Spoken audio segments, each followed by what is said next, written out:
ಶ್ರೀರಸ್ತು ಶುಭಮಸ್ತು ಶ್ರೀರಸ್ತು ಶುಭಮಸ್ತು. ಶ್ರೀದ್ ಊಟ ಆಯ್ತಾ ಅಜ್ಜಿ? ಈಗ ಆಗ್ಬೇಕು. ಅಳಿಯ ಮಾವ ಒಟ್ಟಿಗೆ ಕೂತಿದ್ದಾರೆ. ಅವನು ಊಟ ಮಾಡೋದನ್ನ ನೋಡ್ದೆ ನನಗೆ ಊಟ ಮಾಡಕ್ ಮನ್ಸಾಗ್ತಿಲ್ಲ ಅಜ್ಜಿ. ಒಂದ್ ನಿಮಿಷ ಇರು.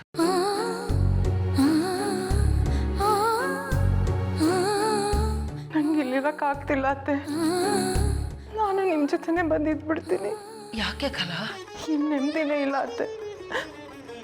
ಒಂಥರ ಭಯ. ನನಗೆ ಅಷ್ಟೊಂದು ಅವಮಾನ ಮಾಡ್ದ ಮದನ್ ಆಫೀಸಲ್ಲಿ ಇನ್ನೂ ಕೆಲಸ ಮಾಡ್ತಿದ್ದೀರಾ ಅಂದರೆ ನಿಮ್ಮ ಉದ್ದೇಶ ಏನು ಅಂತ ನನಗೆ ಅರ್ಥ ಆಗುತ್ತೆ.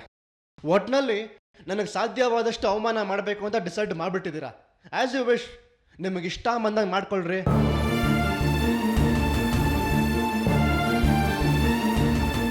ಇಡೋ ಫೋನು. ಏನಂದ್ರೆ? ಇಡೋ ಫೋನ್ ಒಂದೇ. ನನಗೆ ನನಗೆ ಆವಾಜು. ಇನ್ನೊಂದು ಮಾತಾಡೋದನ್ನ ಬಾಯಲ್ಲಿ ಕೆಟ್ಟ ಮಾತುಗಳು ಬರುತ್ತೆ. ಇಡೋ ಫೋನು. ಇವರಿಗೆ ಒಂದು ಕಂಪ್ನಿ ಶುರು ಮಾಡಕ್ ಹೇಳಿ, ನಾನು ಅಲ್ಲೇ ಸೇರ್ಕೋತೀನಿ. ಆಗ ನಾನು ಸೇಫ್. ಇವ್ರ ಕೈಯಲ್ಲಿ ಅದಾಗುತ್ತಾ ಕೇಳಿ ಅಜ್ಜಿ.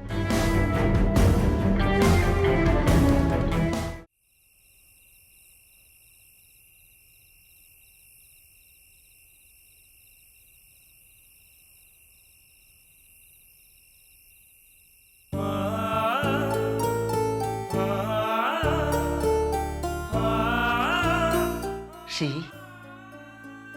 ರಾತ್ರಿ ಇಷ್ಟೊತ್ತಾದರೂ ಏನು ಮಾಡ್ತಾ ಇದೀಯಾ? ನಿದ್ದೆ ಬರಲಿಲ್ವಾ? ನೆಮ್ಮದಿಯಾಗಿ ನಿದ್ದೆ ಮಾಡೋ ಸ್ಥಿತಿಯಲ್ಲಿ ಇದೀನ ಅಜ್ಜಿ ನಾನು.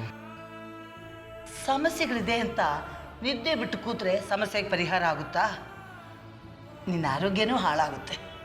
ಹಾಂ, ನಾಳೆ ಒಂದು ಕಡೆ ಇಂಟರ್ವ್ಯೂ ಇದೆ ಅಂತ ಹೇಳ್ತಿದ್ದೆ. ನಾನೊಂದು ನಿರ್ಧಾರ ಮಾಡಿದ್ದೇನೆ. ಏನು?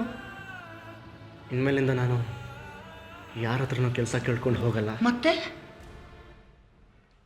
ನಾನೇ ಒಂದು ಸ್ವಂತ ಬಿಸ್ನೆಸ್ ಶುರು ಮಾಡ್ತೇನೆ. ನಾಳೆಯಿಂದ ನನ್ನ ಗಮನ ಅದರ ಕಡೆಗೆ. ಏನು ಬಿಸ್ನೆಸ್ ಮಾಡಬೇಕು ಅಂತಿದೀಯಾ? ಅದಕ್ಕೆ ಬಂಡವಾಳಕ್ಕೆ ಏನು ಮಾಡ್ತೀಯಾ? ನನಗೆ ಗೊತ್ತಿರೋದು ಒಂದೇ ಅಜ್ಜಿ, ಫುಡ್ ಪ್ರಾಡಕ್ಟ್ಸ್. ಅದನ್ನೇ ಮಾಡ್ತೇನೆ. ಅದಕ್ಕೆ ಬೇಕಾದ ಬಂಡವಾಳಕ್ಕೆ ಯಾರ ಹತ್ರ ಅಂದರೂ ಸಾಲ ಕೇಳ್ತೇನೆ. ಅಜ್ಜಿ, ನಾವು ಮತ್ತೆ ಮುಂಚಿನ ಥರ ಆಗಲೇಬೇಕು.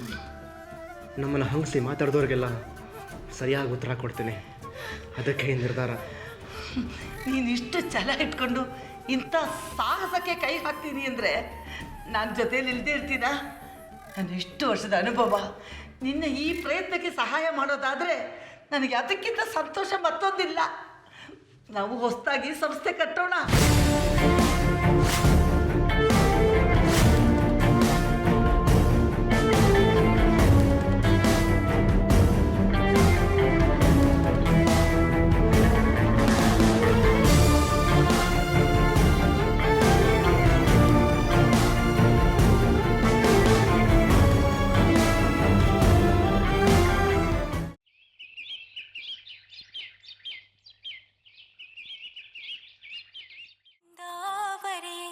ರಂಗೆಲ್ಲ ಮಾಯವಾಗಿದೆ. ಶ್ರೀನ ಮನೇನ ಬಿಟ್ಟಿರೋದು ಕಷ್ಟ ಆಗ್ತಿರ್ಬೇಕು ಅಲ್ವಾ ಬೇಬಿ? ನನಗೇನು ಕಡಿಮೆ ಆಗಿದೆ ಇಲ್ಲಿ? ಸೌಕರ್ಯ ಎಲ್ಲ ಇದೆ, ಅದು ನನಗೂ ಗೊತ್ತು. ಆದರೆ ನೆಮ್ಮದಿ, ಅಲ್ಲಿರೋಷ್ಟು ನೆಮ್ಮದಿ ಇಲ್ಲಿಲ್ಲ ಅಲ್ವಾ? ನಾನು ನಿನ್ನ ಹಾಗೆ ಅವನ ಅಮ್ಮನ ಸ್ಥಾನದಲ್ಲಿರೋಳು. ಅವನು ಬಿಟ್ಟಿರೋದು ಎಷ್ಟು ಕಷ್ಟ ಅಂತ ನನಗೆ ಗೊತ್ತು. ನನಗೂ ಅವನ ಜೊತೆನೇ ಹೋಗಿ ಇರಬೇಕು ಅಂತ ಅನಿಸುತ್ತೆ. ಆದರೆ ಆ ಸ್ವಾತಂತ್ರ್ಯ ನನಗಿಲ್ಲ. ನೀನಾದರೂ ಅವ್ನು ಕರೆದಾಗ ಹೋಗಬೇಕಾಗಿತ್ತು ಬೇಬಿ.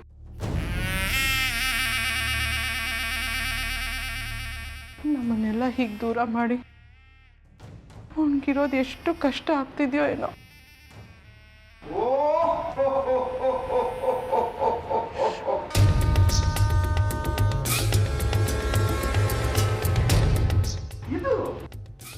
ಇದು ವಿಷಯ. ನೀವಿಬ್ರು ಬಂದು ಇಲ್ಲಿ ಯಾಕೆ ಸೇರ್ಕೊಂಡಿದ್ರಿ ನನ್ನ ಹತ್ರ ಅಂತ ಈಗ ಅರ್ಥ ಆಯ್ತು. ದುರ್ಯೋಧನನ ಹತ್ರ ಶಕುನಿ ಬಂದು ಸೇರ್ಕೊಂಡು ಹೇಗೆ ಅವನು ಇಡೀ ಜೀವಮಾನನೇ ನಾಶ ಮಾಡ್ದ ಅಂತ ನಿಮ್ಗೆ ಗೊತ್ತಿರ್ಬೇಕಲ್ಲ. ನೀವಿಬ್ರು ಅದೇ ಥರ ಇಲ್ಲಿ ಬಂದು ಸೇರ್ಕೊಂಡು ನನ್ನ ಶತ್ರುಗೆ ಸಹಾಯನ ಇಲ್ಲಿಂದನೇ ಮಾಡ್ತಾ ನನ್ನನ್ನು ಸರ್ವನಾಶ ಮಾಡುವಂಥ ಅಜೆಂಡಾ ನಿಮ್ಮದು. ಆ ಬೋಳಿಕೆ ಮದನ್ನು ಕೈಕೊಟ್ಟ, ಈಗ ನೀವು ಅಂತ ಕುತಂತ್ರ ಎಲ್ಲ ಗೊತ್ತಿರೋದು ನಿಮಗೆ, ನಮ್ಗೆ ಅದೆಲ್ಲ ಗೊತ್ತಿಲ್ಲ. ಪಾಪ ಅಲ್ಲ, ಏನೂ ಗೊತ್ತಾಗಲ್ಲ. ಇವತ್ತು ಆ ಮದನು ನನಗೆ ಉಲ್ಟಾ ಹೊಡೆದಾಗಲೇ ನನಗೆ ಗೊತ್ತಾಯಿತು, ನನಗೆ ಯಾರೋ ಬತ್ತಿ ಹಚ್ಚಿಟ್ಟಿದ್ದಾರೆ ಅಂತ. ಆದರೆ ಆ ಬತ್ತಿ ನೀವಿಬ್ರು ಅಂತ ನನಗೆ ಈಗ ಕನ್ಫರ್ಮ್ ಆಯಿತು. ರಾತ್ರಿ ಕುಡ್ದಿದ್ದು ಇಳಿದಿಲ್ಲ ಅಂತ ನಮ್ಮ ಮುಂದೆ ಪ್ರತಾಪ ತೋರ್ಸಕ್ಕೆ ಬರಬೇಡಿ. ಸಂಚು ಗಿಂಚು ಎಂಥದ್ದು ಇಲ್ಲ. ಶ್ರೀ ನಮ್ಮ ಮಗ, ಅವನಿಗೆ ಒಳ್ಳೇದಾಗುತ್ತೆ ಅಂದರೆ ನಾವು ಯಾವ ತ್ಯಾಗ ಮಾಡೋಕ್ಕೂ ರೆಡಿ. ಅದನ್ನ ನಿಮ್ಮಿಂದ ಮುಚ್ಚಿಡೋ ಅಗತ್ಯ ನಮಗಿಲ್ಲ. ನಡೆಯೇ ಬೇಬಿ.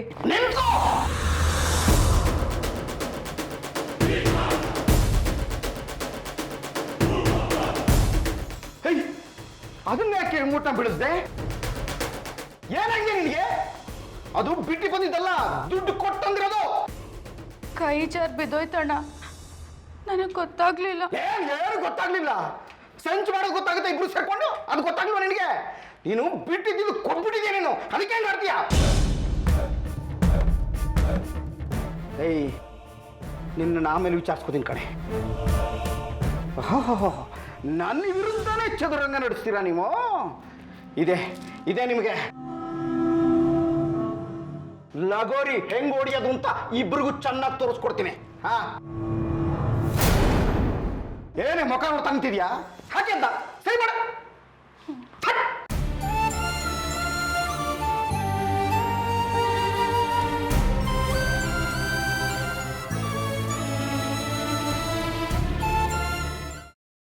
ಅಂತೂ ಶ್ರೀ ಒಂದು ಗಟ್ಟಿ ನಿರ್ಧಾರ ತಗೊಂಡ್ಬಿಟ್ಟ. ಇದಕ್ಕೆಲ್ಲ ನೀನೇ ಕಾರಣ.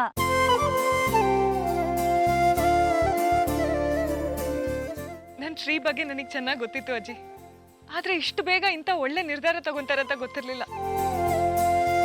ತುಂಬ ದಿನ ಆದಮೇಲೆ ನನಗೆ ಸಮಾಧಾನ ಆಗ್ತಿದೆ. ನನ್ನ ಶ್ರೀ ಮತ್ತೆ ಮೊದಲಿನ ಸ್ಥಿತಿಗೆ ತುಂಬ ಬೇಗ ಹೋಗ್ತಾರೆ ಅನಿಸ್ತಿದೆ. ನನಗೂ ಆ ನಂಬಿಕೆ ಬರ್ತಿದೆ ಜಾನ್ವಿ. ಅದಕ್ಕೆ ಈಗ ಒಬ್ಬರ ಹತ್ರ ಸಾಲ ಕೇಳಕ್ಕೆ ಹೋಗ್ತಿದ್ದೀವಿ ನಾವು. ಆ ದುಡ್ಡು ಏನಾದ್ರು ಸಿಕ್ಬಿಟ್ರೆ ಶ್ರೀ ಈ ಪ್ರಯತ್ನದಲ್ಲಿ ಅರ್ಧ ಗೆದ್ದಂಗೆ. ಆದಷ್ಟು ಬೇಗ ಅವ್ರಿಗೆ ದುಡ್ಡು ಸಿಗ್ಲಿ ಅಂತ ದೇವ್ರ ಹತ್ರ ನಾನು ಈಗಲೇ ಬೇಡ್ಕೋತೀನಿ ಅಜ್ಜಿ. ನನಗೂ ಅದೇ ನಂಬಿಕೆನೇ ಜಾನ್ವಿ. ಆ ನಂಬಿಕೆ ಮೇಲೇ ಈಗ ಒಬ್ಬರ ಹತ್ರ ಸಾಲ ಕೇಳಕ್ಕೆ ಹೋಗ್ತಿದ್ದೀವಿ. ಅಲ್ಲಿಂದ ಬಂದಮೇಲೆ ಮತ್ತೆ ನಿನಗೆ ಫೋನ್ ಮಾಡ್ತೀನಿ ಜಾನ್ವಿ. ಸರಿ ಅಜ್ಜಿ.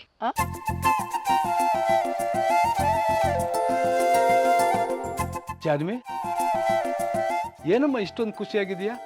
ನಾನು ಅನ್ಕೊಂಡ ಹಾಗೆ ಆಗೋ ಕಾಲ ಹತ್ರ ಬರ್ತಿದೆ ಅಪ್ಪ. ಅದೇನು ಅಂತ ಹೇಳಿದ್ರೆ ತಾನೆ ನನಗೂ ಅರ್ಥ ಆಗೋದು. ಅದೆಲ್ಲ ಈಗಲೇ ಹೇಳಕ್ಕಾಗಲ್ಲಪ್ಪ. ನನ್ನ ಗುರಿ ಈಡೇರಿದ ದಿನ ನಿಮಗೆ ಗೊತ್ತಾಗುತ್ತೆ. ದೇವ್ರಿಗೆ ದೀಪ ಹಚ್ಚಿ ಬರ್ತೀನಿ.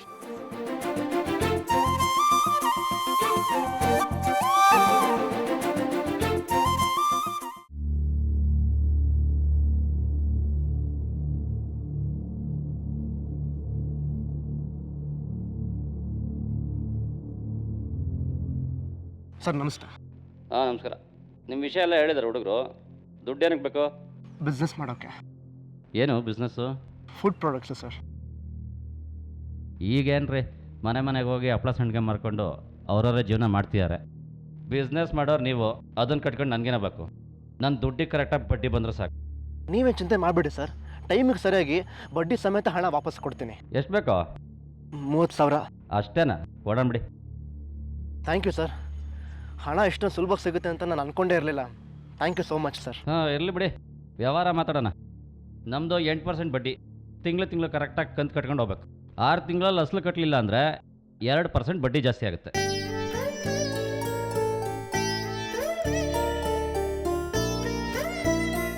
ಸರಿ ಸರ್, ಕೊಡ್ತೀನಿ. ಶ್ಯೂರಿಟಿ ಏನಿದೆ?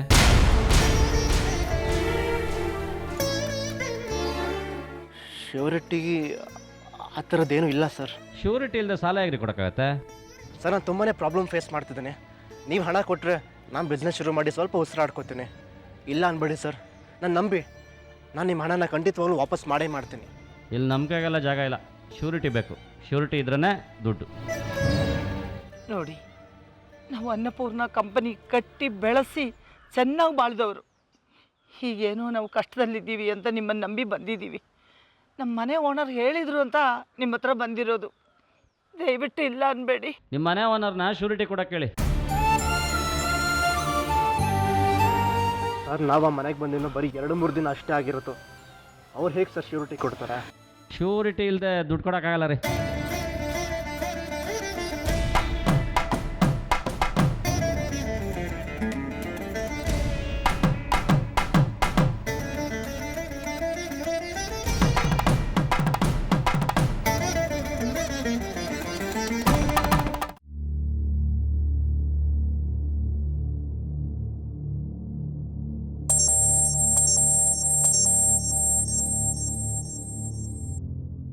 ಹೇಳಿ ಅಜ್ಜಿ. ಜಾನ್ವಿ, ಇವತ್ತು ನಾವು ಒಂದು 30,000 ಬಡ್ಡಿಗೆ ಸಾಲ ಕೇಳಕ್ಕೆ ಹೋಗಿದ್ವಲ್ವಾ, ಅವರಿಲ್ಲ ಅಂದ್ಬಿಟ್ರು. ಯಾಕಜ್ಜಿ? ಅವ್ರು ಕೊಡೋ ಸಾಲಕ್ಕೆ ಆಧಾರ ಕೊಡಬೇಕಂತೆ. ನಿಲ್ಲಕ್ಕೆ ನೆಲೆ ಇಲ್ದವರು ನಮ್ಮಿಂದ ಏನು ಆಧಾರ ಕೊಡೋಕ್ಕಾಗುತ್ತೆ? ಬಿಸ್ನೆಸ್ ಮಾಡ್ತೀವಿ, ದುಡ್ಡು ವಾಪಸ್ ಕೊಡ್ತೀವಿ ಅಂತ ಹೇಳಬೇಕಾಗಿತ್ತಜ್ಜಿ. ಅಷ್ಟು ದೊಡ್ಡ ಕಂಪ್ನಿ ನಡೆಸಿದ್ ನೀವು, ನಿಮ್ಮೇಲೆ ಅವ್ರಿಗೆ ಗ್ಯಾರಂಟಿ ಇಲ್ವಂತ? ಜೀವ ಇಲ್ಲದೆ ಇರೋ ವಸ್ತುಗಳಿಗಿರೋ ಬೆಲೆ ಜೀವ ಇರೋ ಮನುಷ್ಯರಿಗಿಲ್ಲ ಜಾನ್ವಿ.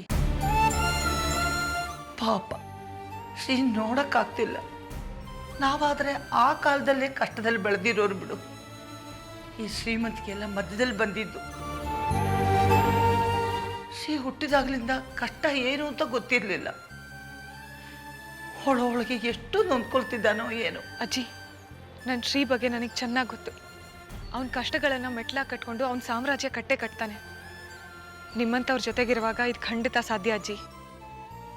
ಆದರೆ ಈಗ ನನ್ನಲ್ಲಿ ಅಷ್ಟೊಂದು ಶಕ್ತಿ ಉಳಿದಿಲ್ಲಮ್ಮ. ನಿನ್ನ ಉದ್ದೇಶ ನನಗೆ ಗೊತ್ತಿರೋದೆ. ಆದರೆ ಈ ಸಮಯದಲ್ಲಿ ನೀನು ಅವನ ಜೊತೆಗೆ ಇರಬೇಕಾಗಿತ್ತು.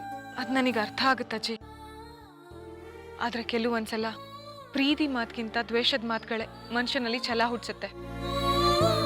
ನಾನು ಹಾಗೆ ಮಾತಾಡಿದ್ಕೆ ಅವರಲ್ಲಿ ಛಲ ಹುಟ್ಟಿರೋದು. ನನಗೆ ಮತ್ತೆ ಅದನ್ನು ಹಾಳು ಮಾಡೋಕ್ಕೆ ಇಷ್ಟ ಇಲ್ಲ ಅಜ್ಜಿ.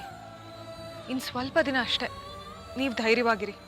ಎಲ್ಲ ದೇವ್ರ ಮೇಲೆ ಭಾರ ಹಾಕಿದ್ದೀನಿ. ನೋಡೋಣ ಏನಾಗುತ್ತೆ ಅಂತ. ಸರಿ ಅಜ್ಜಿ, ಹುಷಾರು. ಸರಿಮ್ಮ.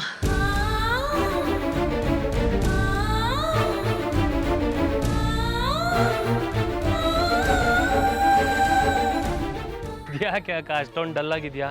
ಭಾವನ ಹತ್ರ ಏನಾದರೂ ಮಾತಾಡ್ದ? ಅವ್ರು ನನ್ನ ಹತ್ರ ಮಾತಾಡೋಕೆ ಇಷ್ಟಪಡಲ್ಲ ಅಂತ ಗೊತ್ತು ತಾನೆ. ಆದರೂ ನಿನ್ನ ಉದ್ದೇಶನ ಭಾವನ ಹತ್ರ ಒಂದ್ಸತಿ ಹೇಳೋದು ಒಳ್ಳೇದು ಅನ್ಸುತ್ತೆ ಕಣೆ. ಟೈಮ್ ಬಂದಾಗ ನಾನೇ ಹೇಳ್ತೀನಿ. ಅಜ್ಜಿ ಫೋನ್ ಮಾಡಿದ್ರು. ಅವ್ರ ಬಿಸ್ನೆಸ್ ಶುರು ಮಾಡೋಕ್ಕೆ ಯಾರೂ ಸಾಲ ಕೊಡ್ತಿಲ್ಲಂತೆ. ಅವ್ರು ಚೆನ್ನಾಗಿದ್ದಾಗ ಎಷ್ಟು ಜನಕ್ಕೆ ಹೆಲ್ಪ್ ಮಾಡಿದ್ರು. ಆದರೆ ಇವತ್ತು ಅವ್ರಿಗೆ ಹೆಲ್ಪ್ ಮಾಡೋಕ್ಕೆ ಯಾರೂ ರೆಡಿ ಇಲ್ಲ. ಅವ್ರು ಯಾವತ್ತೂ ಯಾರ ಮುಂದೆನೂ ತಲೆ ತಗ್ಸ್ತವ್ರಲ್ಲ. ಆದರೆ ಇವತ್ತು ಇದನ್ನೆಲ್ಲ ಹೇಗೆ ಸಹಿಸ್ಕೋತಿದ್ದಾರೋ ಏನೋ. ಭಾವ ಆಗ ಒಂದ್ಸತಿಗೆಲ್ಲ ಸೋಲು ಒಪ್ಕೊಳ್ಳೋರಲ್ಲ ಕಣೆ. ಅಷ್ಟಿಲ್ದಿರ ಭಾವ ಮನೆ ಬಿಟ್ಟು ಹೋಗಲ್ಲ. ಅವ್ರು ಅನ್ಕೊಂಡಿರೋದನ್ನ ಸಾಧಿಸ್ತಾರೆ.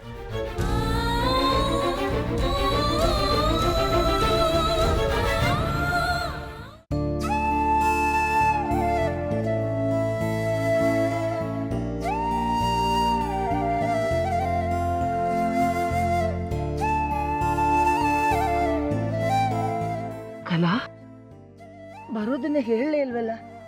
ಚೆನ್ನಾಗಿದೆಯಾ? ಹ್ಞೂ ಅತ್ತೆ. ಶ್ರೀ, ನಿನ್ನ ಫೋನ್ 2-3 ಸತಿ ಟ್ರೈ ಮಾಡಿದೆ, ನಾಟ್ ರೀಚಬಲ್ ಅಂತ ಬಂತು.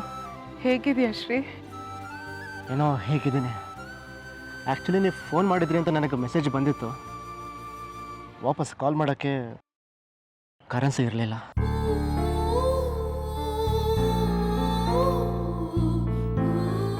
ನಿನ್ನ ಈ ಸ್ಥಿತಿಲಿ ನೋಡ್ತೀನಿ ಅಂತ ನಾನು ಯಾವತ್ತೂ ಅಂದ್ಕೊಂಡಿರಲಿಲ್ಲ ಶ್ರೀ. ಬೇಜಾರು ಮಾಡ್ಕೋಬಿಡಿ ಮಾಮ್. ನನಗೇನಾಗಿದೆ? ಕೈಕಾಲು ಗಟ್ಟಿ ಇದೆ, ತಲೆಯಲ್ಲಿ ಬುದ್ಧಿ ಇದೆ. ಹೊಸ ಬದುಕನ್ನು ಹೇಗೆ ಕಟ್ಕೋಬೇಕು ಅಂತ ನನಗೆ ಚೆನ್ನಾಗಿ ಗೊತ್ತಿದೆ. ಏನಪ್ಪ ಅಂದರೆ ಸ್ವಲ್ಪ ಟೈಮ್ ಹಿಡಿಬೋದು, ಆದರೆ ಸೋಲೋದಂತೂ ಖಂಡಿತವಾಗ್ಲೂ ಇಲ್ಲ. ನಿಂತ್ಕೊಂಡೇ ಮಾತಾಡ್ತಿರಲ್ಲ, ಬನ್ನಿ.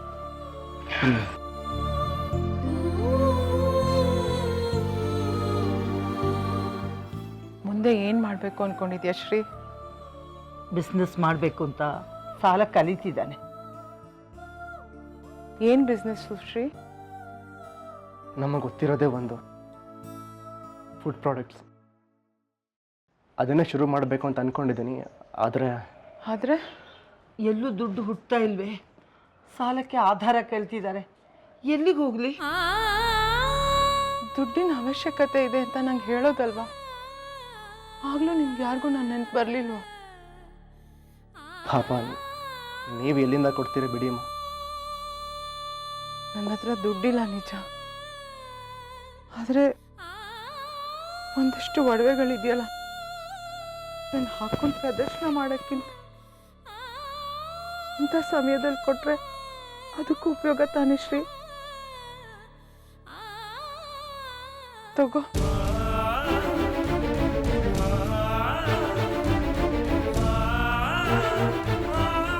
ಬೇಡ ಮಾಮ್, ಈ ಒಡವೆಗಳೆಲ್ಲ ನಿಮಗೆ ಹರಿ ಚಿಕ್ಕಪ್ಪ ಕೊಟ್ಟಿರೋದು. ನಾನು ಅವ್ರ ಹತ್ರ ಹೋಗಿ ಚಾಲೆಂಜ್ ಹಾಕಿ ಬಂದಿದ್ದೇನೆ.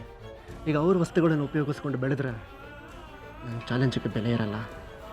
ಜೊತೆಗೆ ನನ್ನ ಹೆಲ್ಪಿಂದ ನೀನು ಮುಂದೆ ಬಂದಿರೋದು ಅಂತ ಹಂಗಸ್ ಮಾತಾಡ್ತಾರೆ ಅವರು. ಇದನ್ನು ನಾನು ಹಿಂಗೆ ಕೊಟ್ಟೆ ಅಂತ ಅವ್ರಿಗೆ ಗೊತ್ತಾದರೆ ತಾನೇ? ಬೇಡಮ್ಮ, ಇದನ್ನು ಅವರಾಗೆ ಕೊಟ್ಟರು ಕೂಡ ನಾನು ತಗೊಳ್ಳೋ ಮನಸ್ಥಿತಿಯಲ್ಲಿಲ್ಲ. ದೊಡ್ಡವ್ರ ಕಟ್ಟಿ ಸಾಮ್ರಾಜ್ಯನ ಆಳೋದು ಸಾಮರ್ಥ್ಯ ಅಲ್ಲ, ಸೊನ್ನೆಯಿಂದ ಸಾಮ್ರಾಜ್ಯ ಕಟ್ಟೋದು ನಿಜವಾದ ಸಾಮರ್ಥ್ಯ. ನನಗೆ ನನ್ನ ಸಾಮರ್ಥ್ಯನ ಪ್ರೂವ್ ಮಾಡ್ಕೊಳ್ಳೋದಕ್ಕೆ ಒಂದು ಅವಕಾಶ ಬೇಕಾಗಿತ್ತು. ಇವಾಗಂತೂ ಸಿಕ್ಕಿದೆ, ಧೈರ್ಯವಾಗಿ ಎದುರಿಸ್ತೇನೆ. ನನಗೆ ಅವ್ರು ಹಂಗೂ ಬೇಡಮ್ಮ.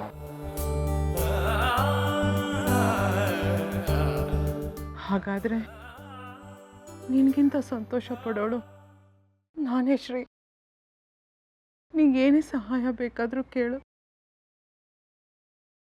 ಆದರೆ ಅವ್ರ ಬಗ್ಗೆ ಹುಷಾರಾಗಿರು. ನೀನು ಅಂದರೆ ತುಂಬಾ ವಿಷ ಕಾರ್ತಾರೆ,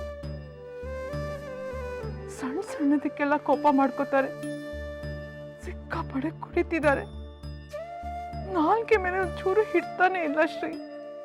ಹುಷಾರು ಮಗನೆ. ಅನ್ಯಾಯದ ಆಸ್ತಿಗೆ ಅಸುಖನೇ ಜಾಸ್ತಿ. ಯಾವುದಕ್ಕೂ ಹೇಸಲ್ಲ ಅವರು. ಮಾಮ್, ನಾವು ಗಟ್ಟಿಯಾಗಿ ನಿಂತರೆ ಪ್ರವಾಹ ಬಂದರೂ ಎದುರಿಸ್ಬೋದಂತೆ. ನೀವು ಚಿಂತೆ ಮಾಡಬೇಡಿ. ಆದರೆ ನೀವು ನನ್ನ ಅರ್ಥ ಮಾಡ್ಕೊಂಡಷ್ಟು ಬೇಬಿ ಮಮ್ ನನ್ನ ಅರ್ಥ ಮಾಡ್ಕೊಳ್ಳಿಲ್ವಲ್ಲ. ಅವಳದು ದುಡುಕ್ ಬುದ್ಧಿ ಶ್ರೀ. ಈ ಕ್ಷಣದ ಯೋಚನೆ ಮಾಡ್ತಾಳೆ ಅಷ್ಟೆ, ಹಿಂದೆ ಮುಂದೆ ಒಂದೂ ಯೋಚನೆ ಮಾಡಲ್ಲ. ಸದ್ಯಕ್ಕೆ ಅವಳ ಅಣ್ಣನ ಆಶ್ರಯದಲ್ಲಿದ್ದಾಳೆ, ಅವರನ್ನೇ ನಂಬಿದ್ದಾಳೆ. ಮುಂದೆ ಸತ್ಯ ಗೊತ್ತಾದಾಗ ಅವಳೇ ನಿನ್ನ ಹತ್ರ ಬರ್ತಾಳೆ ಬಿಡು. ನಮ್ಮ ಮನೆ ಮುಂಚಿನ ಥರ ಆಗುತ್ತೋ ಇಲ್ವೋ ಗೊತ್ತಿಲ್ಲ, ಅಥವಾ ಆಗದೇ ಇಲ್ವೋ. ನಾನು 6 ಜನ ಮಂದಿರ ಮುದ್ದಿನ ಮಗ ಆಗಿದ್ದೆ. ಈಗ ಅಮ್ಮಂದಿರೂ ಇಲ್ಲ, ನಾನು ಮುದ್ದಿನ ಮಗನೂ ಅಲ್ಲ.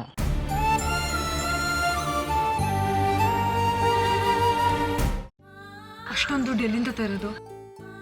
ಭಾವ ಮನೆ ಮಾಡಕ್ಕೆ ಅಂತ ಹೇಗೂ ಸಾಲ ತಂದಿಯಲ್ಲ, ಅವ್ರ ಹತ್ರನೇ ಇನ್ನೊಂದು 30,000 ಕೇಳಿ ನೋಡು, ಕೊಟ್ಟರು ಕೊಡ್ಬೋದು. ಒಂದ್ಸಲಿ ಕೊಟ್ಟಿದ್ದಾರೆ ಅಂತ ಮತ್ತೆ ಮತ್ತೆ ಕೇಳಕ್ಕಾಗುತ್ತಾ? ಹೇಗೂ ಬಡ್ಡಿಗೆ ತಾನೇ ತಂದಿರೋದು, ಅದ್ರ ಜೊತೆಗೆ ಇದ್ರ ಬಡ್ಡಿನೂ ಸೇರಿಸ್ಬಿಟ್ಟು ಕೊಟ್ರಾಯ್ತು. ಆ ದುಡ್ಡು ತರಕ್ಕೆ ನನ್ನ ಸ್ವಾಭಿಮಾನನೇ ಒತ್ತೆ ಇಟ್ಟು ತಂದಿದ್ದೀನಿ. ಈಗ ಒತ್ತೆ ಇಡಕ್ಕೆ ನನ್ನ ಹತ್ರ ಏನೂ ಇಲ್ಲ. ಇಷ್ಟೇ ಸಹಾಯ ಮಾಡಿರೋ ದೇವರು ಇನ್ನಷ್ಟು ಸಹಾಯ ಮಾಡದೇ ಇರ್ತಾರೆ. ಬೇರೆ ಎಲ್ಲಾದರೂ ಟ್ರೈ ಮಾಡಿದ್ರಾಯ್ತು.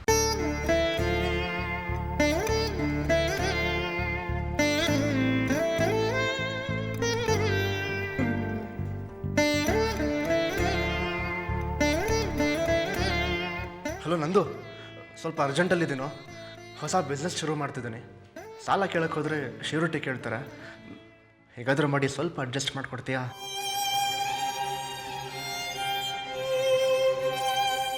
ಹೌದಾ, ಸರಿ ಬಿಡು.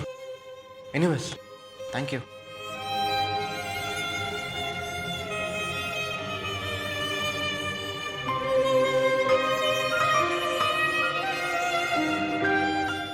ಹಲೋ ಸುನಿಲ, ನಾನು ದುಡ್ಡು ಕೇಳಿದ್ನಲ್ಲ, ಏನಾದರೂ ಅರೇಂಜ್ ಆಯ್ತಾ?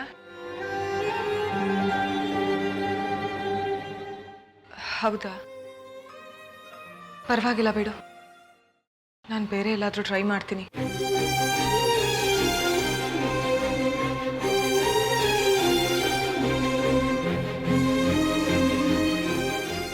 ತುಂಬ ಅರ್ಜೆಂಟ್ ಇದೆ ಕಣಮ್ಮ. ನಮ್ಮ ಶ್ರೀ ಹೊಸ್ದಾಗಿ ಒಂದು ಬಿಸ್ನೆಸ್ ಶುರು ಮಾಡಬೇಕು ಅಂತ ಅಂದ್ಕೊಂಡಿದ್ದಾನೆ. ಅದಕ್ಕೆ ಅವರು ಸಾಲಕ್ಕೆ ಏನಾದರೂ ಆಧಾರ ಕೊಡು ಅಂತ ಕೇಳ್ತಾರೆ. ಎಲ್ಲಿಂದ ತರಲಿ ಆಧಾರನ?